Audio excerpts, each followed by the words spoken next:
তো বন্ধুরা, সবাই তোমরা কেমন আছো? আশা করি তোমরা প্রত্যেকেই ভালো আছো, সুস্থ আছো। আজ আমি যে বিষয়টা নিয়ে কথা বলবো সেটা হচ্ছে ম্যাগনেট। ম্যাগনেট এর আগের ভিডিওতেও আমি অনেকবার আলোচনা করেছি, ঠিক আছে। এই ভিডিওতে একটু ডিটেলসে একটু ডিপলি আমি বোঝানোর চেষ্টা করছি, যাতে তোমরা আরও ভালোভাবে বুঝতে পারো। তো প্রথমেই ম্যাগনেট কত প্রকার এবং কি কি সেটা আগে জেনে নেব, ঠিক আছে। ম্যাগনেট ম্যাগনেট হচ্ছে দুই প্রকার। একটা হচ্ছে ন্যাচারাল ম্যাগনেট বা প্রাকৃতিক চুম্বক, আর একটা হচ্ছে আর্টিফিশিয়াল ম্যাগনেট বা কৃত্রিম চুম্বক, ঠিক আছে। প্রথমেই যেটা নিয়ে কথা বলবো সেটা হচ্ছে ন্যাচারাল ম্যাগনেট বা প্রাকৃতিক চুম্বক কাকে বলে। প্রকৃতিতে যেসব চুম্বক পাওয়া যায় তাদের প্রাকৃতিক চুম্বক বলা হয়। এই ধরনের চুম্বককে খনিজ চুম্বকও বলা হয়, ঠিক আছে। এই ধরনের চুম্বকের শক্তি বেশি হয় না, এরা নির্দিষ্ট আকারের হয় না, এবং যেহেতু এদের বেশি শক্তি হয় না তাই এদের বাজারেও বেশি কিনতে পাওয়া যায় না। গ্রিক দেশের ম্যাগনেসিয়া নামক অঞ্চলে এই ধরনের প্রচুর পাথর পাওয়া যায়। যেহেতু গ্রিক দেশের ম্যাগনেসিয়া নামক অঞ্চলে এই ধরনের পাথরটি পাওয়া গেছে, তাই এই ধরনের পাথরটির নাম রাখা হয়েছে ম্যাগনেটাইট। বর্তমানে যেটা আমরা ম্যাগনেট নামে পরিচিত, ম্যাগনেট মানে কি? চুম্বক, ঠিক আছে। বর্তমানে এটাকে আমরা ম্যাগনেট নামে জানি। তো এই প্রাকৃতিক চুম্বকের উদাহরণগুলি কি কি? না, প্রাকৃতিক চুম্বকের উদাহরণগুলি হচ্ছে লোডস্টোন, দিগদর্শন, প্রদর্শন, প্রস্তর। এগুলো সবই হচ্ছে প্রাকৃতিক চুম্বক বা ন্যাচারাল ম্যাগনেটের উদাহরণ, বুঝেছো? তারপর তারপর যে ম্যাগনেটটা নিয়ে কথা বলবো সেটা হচ্ছে আর্টিফিশিয়াল ম্যাগনেট। আর্টিফিশিয়াল ম্যাগনেট বা কৃত্রিম চুম্বক।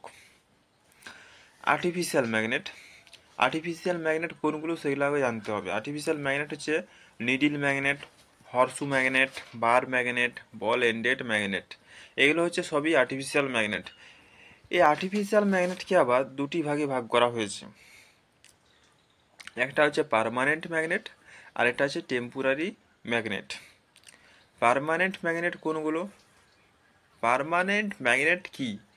পার্মানেন্ট ম্যাগনেট মানে মানুষ যেগুলো বানিয়েছে, মানুষ নিজেদের প্রয়োজন মতো যেগুলো বানিয়েছে, মানে কোনখানে কি ম্যাগনেট লাগবে, কিরকম ম্যাগনেট লাগবে, সেখানে বার ম্যাগনেট লাগবে না সে গোল ম্যাগনেট লাগবে না অশ্বক্ষুরাকৃতি ম্যাগনেট লাগবে, ঠিক আছে। এবারে মানুষ নিজেদের প্রয়োজন মতো সেগুলো বানিয়েছে, সেগুলো হচ্ছে পার্মানেন্ট ম্যাগনেট। এই ম্যাগনেটের শক্তি অনেক বেশি হয়। টেম্পোরারি ম্যাগনেটের থেকে এই পার্মানেন্ট ম্যাগনেটের শক্তি অনেক বেশি হয়, ঠিক আছে। তো এটা হচ্ছে পার্মানেন্ট ম্যাগনেট। বললাম needle magnet, horseshoe magnet, bar magnet, ball ended magnet, এগুলো সবই হচ্ছে পার্মানেন্ট ম্যাগনেটের উদাহরণ, ঠিক আছে। এগুলো মানুষ নিজেরা বানিয়েছে, ঠিক আছে। গোল বানিয়েছে, কোথাও বার ম্যাগনেট বানিয়েছে, বার মানে সে বিস্কুটের মতন ম্যাগনেটগুলো, ঠিক আছে, এগুলো বানিয়েছে। আর তোমরা জানো যে ম্যাগনেটের দুটো পোল থাকে, একটা নর্থ পোল একটা সাউথ পোল। তো এই পার্মানেন্ট ম্যাগনেটেরও কিন্তু দুটো পোল থাকে, একটা নর্থ পোল আর একটা সাউথ পোল। তারপর চলে যাচ্ছে temporary magnet. Temporary magnet or ইলেকট্রোম্যাগনেটও এটাকে বলা হয়, মানে যেটা টেম্পোরারি ম্যাগনেট এটাই আবার ইলেকট্রোম্যাগনেট। যেটা টেম্পোরারি ম্যাগনেট বা ইলেকট্রোম্যাগনেট কি? যেটা ইলেকট্রিসিটির মাধ্যমে ম্যাগনেটাইজ করা হয়, আবার যখন ইলেকট্রিসিটি বন্ধ করে দেওয়া হয় তখন সেটা ডিম্যাগনেটাইজ হয়ে যায়, তখন তার ম্যাগনেটাইজ প্রপার্টি আর থাকে না। মানে হচ্ছে ধরো একটা ম্যাগনেটিক, ধরো একটা একটা তারের কয়েল, ঠিক আছে, তার দিয়ে পেঁচিয়ে পেঁচিয়ে একটা কয়েল করেছো, ঠিক আছে। ওইটা যখন তুমি কারেন্ট দিবে না তখন কি হবে জানো? হ্যাঁ, ওইটার মধ্যে দিয়ে নর্থ পোল সাউথ পোল হয়ে যাবে, মানে ওইটা একটা চুম্বক হয়ে যাবে। ওর সামনে যদি কোনো লোহার টুকরাকে নিয়ে আসো দেখবে টেনে নেবে, কারণ ওইটা একটা চুম্বকের মতো কাজ করবে। আবার যখন কারেন্টটা বন্ধ করে দিবে ওই কয়েলটা, মানে ওই যে যে কোনো তারের কয়েল যেটা করেছিল সেটা কিন্তু ডিম্যাগনেটাইজ হয়ে যাবে, আর ম্যাগনেটিক প্রপার্টি আর থাকবে না। আবার কারেন্ট দিলে সেটা ম্যাগনেটাইজ হবে, ঠিক আছে। তো এটা হচ্ছে ইলেকট্রোম্যাগনেট, ঠিক আছে। আমাদের পৃথিবীতে যত রকম বস্তু রয়েছে সবগুলোকে তিনটে ভাগে ম্যাগনেটিজম প্রপার্টি অনুযায়ী ভাগ করা হয়েছে। এক নম্বর হচ্ছে ফেরোম্যাগনেটিক সাবস্ট্যান্স। ফেরোম্যাগনেটিক সাবস্ট্যান্স সেইগুলো যেগুলো খুব স্ট্রংলি আকর্ষিত হয় সেগুলোকে ফেরোম্যাগনেটিক সাবস্ট্যান্স বলে।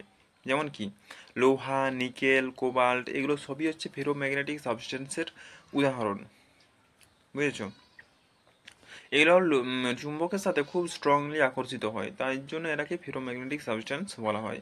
তারপর 2 নম্বর হচ্ছে প্যারাম্যাগনেটিক সাবস্টেন্স। প্যারাম্যাগনেটিক সাবস্টেন্স সেইগুলো যেগুলো খুব স্লাইটলি বা খুব হালকাভাবে ম্যাগনেটাইজ করা হয়, সেগুলোকে প্যারাম্যাগনেটিক সাবস্টেন্স বলে। ঠিক আছে? যেমন কি কি প্যারাম্যাগনেটিক সাবস্টেন্স হচ্ছে তোমার অ্যালুমিনিয়াম, প্লাটিনাম, কপার, ম্যাঙ্গানিজ। এগুলো সবই হচ্ছে প্যারাম্যাগনেটিক সাবস্টেন্সের উদাহরণ। তারপর 3 নম্বর হচ্ছে ডায়াম্যাগনেটিক সাবস্টেন্স।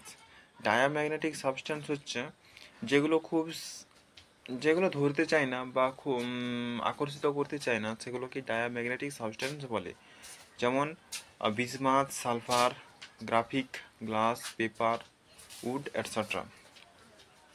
এখানে মনে রাখতে হবে যে এয়ার হচ্ছে প্যারাম্যাগনেটিক সাবস্টেন্সের উদাহরণ, আর ওয়াটার হচ্ছে ডায়াম্যাগনেটিক সাবস্টেন্সের উদাহরণ।